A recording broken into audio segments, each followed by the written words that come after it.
ஆனா பெருகி வந்து ஆனை குளிப்பாட்ட குளமா பெருகி வந்து குதிரை குளிப்பாட்ட ஏரி பெருகி வந்து எருது குளிப்பாட்ட இந்த பள்ளம் பெருகி வந்து இந்த பண்ணி குளிப்பாட்ட பண்ணியா பண்ணியா பெத்த மக்கா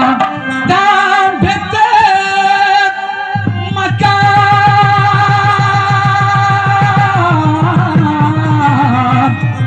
உங்களை பாதைகளை விட்டு பரலோகம் போறேனே போறேனே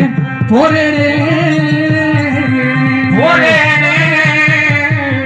மண்ணை வீசு வாசனையும் சுலுக்கப்பட்ட மக்களோட யோசனையும்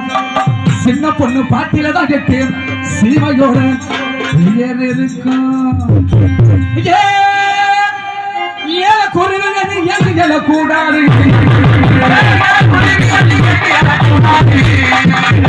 ஏல குருவினது எங்க கூடாது